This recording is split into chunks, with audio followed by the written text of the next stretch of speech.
8,000 करोड़ रुपए का मालिक वो दलाल है, वो पैसे से बिक जाएगा। जिसके सर पे जो टोपी है उस पे भी नालैने मुबारक बनी है, जो साल के 6 बार आका सल्लल्लाहु अलैहि वसल्लम के रोजे पे पड़ा रोता रहे। हमारी वीडियो को सब्सक्राइब करें और साथ में बेल आइकन को दबाना ना भूलें। आपकी नजर में वसीम भाई चुनाव जीत रहे थे, आपने वसीम भाई को वोट दे दिया। आपकी नजर में इलियास भाई चुनाव जीत रहे थे, आपने इलियास भाई को वोट दे दिया। 4 वोट थे, वो भी 4 जगह पट गए, तुम खत्म हो गए। ये साजिश है कि जब तुमसे कहा जाएगा कि तुम्हें भाजपा को हराना है, सबसे पहले तुम हार जाओगे, क्योंकि जो हराने के लिए वोट डालता है वो कभी नहीं जीत सकता, वो कभी नहीं जीत सकता। तुमने कभी सोचा है? क्यों नहीं सोचते हो? ये क्या तुम इसी के लिए पैदा हुए हो? पहले कांग्रेस के दलाल हुआ करते थे मुस्लिम लीडर, अब भाजपा के दलाल होने लगे। 8,000 करोड़ रुपए का मालिक वो दलाल है, वो पैसे से बिक जाएगा। जिसके सर पे जो टोपी है उस पे भी नालैने मुबारक बनी है, जो साल के 6 बार आका सल्लल्लाहु अलैहि वसल्लम के रोजे पे पड़ा रोता रहता है, जो मंच पे बैठता है जितनी देर खामोशी से कुरान का विर्द करता रहता हैगा, जो मंच पे डाइट पे खड़ा होता हैगा, बावजू होके खड़ा होता हैगा, वो शख्स तुम्हारे लिए दलाल है, वो शख्स तुम्हारे लिए गद्दार है, वो शख्स तुम्हारे लिए एजेंट है। लानत है ऐसी सोच के ऊपर, लानत है ऐसी सोच के ऊपर। कब बदलोगे इस सोच को तुम? अभी आम आदमी पार्टी चुनाव लड़ने आ रही है 403 पे, किसी ने नहीं कहा वोट कटेगा। बहुजन समाज पार्टी 300-403 पे लड़ेगी, किसी ने नहीं कहा कि वोट कटेगा। समाजवादी पार्टी 403 पे लड़ेगी, किसी ने नहीं कहा वोट कटेगा। कांग्रेस पार्टी लड़ेगी, किसी ने नहीं कहा वोट कटेगा। लेकिन अगर ओवैसी आ गया तो वोट कट जाएगा, वोट बढ़ जाएगा। क्यों बढ़ जाएगा? ना बढ़ जाएगा? किसका वोट बढ़ जाएगा? हमसे कहा जाता है कि भाजपा न जीतने पाए।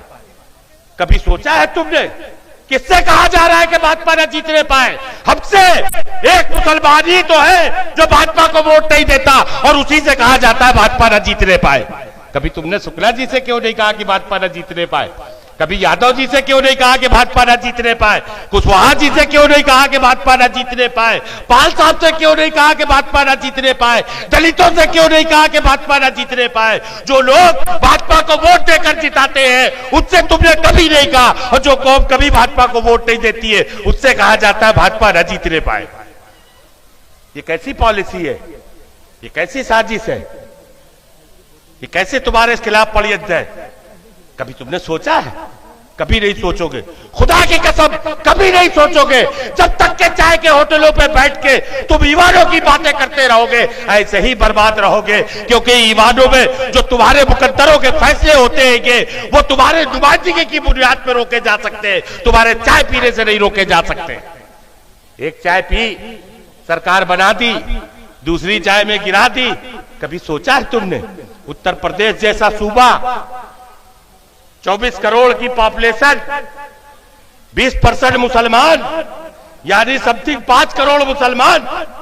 2014 में एक भी सांसद तुम्हारा नहीं जीता, तुम्हारी नुमाइंदगी खत्म कर दी गई। लेकिन तुम न जागना, तुम कभी न बेदार होना, तुम कभी न सोचना। और अगर इस बातों को कहा जो यूसुफ मंसूरी ने तुमसे कही, तो कहने लगे क्या यार बेवकूफी की बात करते हो, हम 20% है, वो 80% है, भला कैसे उनसे मुकाबला हो सकता है? खुदा की कसम, मेरे आका सल्लल्लाहु अलैहि वसल्लम ने अगर ये सोच लिया होता, 313 लेके निकले थे, हजारों का लश्कर सामने था, खुदा की कसम आज इस्लाम न फैलता अगर यही बात मेरे आका ने सोच ली होती। हमने 830 साल हुकूमत करी इस मुल्क के अंदर। क्या हम यहाँ बहुसंख्यक थे? क्या हम यहाँ अक्सीरियत में थे? हमने 800 साल स्पेन में हुकूमत करी, क्या हम अक्सीरियत में थे? क्या हम बहुसंख्यक थे? नहीं, हम वहां भी अकलियत में थे, यहाँ भी अकलियत में है, और आज भी अकलियत में। अकलियतों से कभी ना कोई जंग जीती हारी जाती है, अकलियत होने की बुनियाद पर न कभी चुनाव हारा जा सकता है। क्योंकि जब चुनाव की बेला में आओगे तो ये गणित बदल जाता है। उत्तर प्रदेश के अंदर हमसे बड़ा वोट बैंक किसी का नहीं। यादव 9%, सत्ता में भागीदारी नहीं, मालिक बना बैठा है। 3% पाल अपनी हिस्सेदारी मांग रहा हैगा। 2% वाले अपनी हिस्सेदारी, अपनी नुमाइंदगी मांग रहे हैं और 20% वाले दरी बिछा रहे हैं, कुर्सियां बिछा रहे हैं, गुलामी कर रहे हैं। याद रखो, गुलामी में भीख मिलती है, साझेदारी कभी नहीं मिलती है, कभी हक नहीं मिलता है। तुमको भीख तो मिल सकती है लेकिन तुम्हें हक नहीं मिल सकता। हमने कब कहा कि हम यहां प्रधानमंत्री बन जाएंगे? हमने कब कहा कि हमारी सरकार बन जाएगी? हमने कब कहा कि हमारा यहां मुख्यमंत्री बन जाएगा? क्या ऐसा कभी हमने कहा? क्या ओवैसी ने कभी कहा कि हम यहां अपनी सरकार बना लेंगे? बताओ अपने दिलों पे हाथ धर के, कहा कभी? नहीं। हमारी लड़ाई क्या है?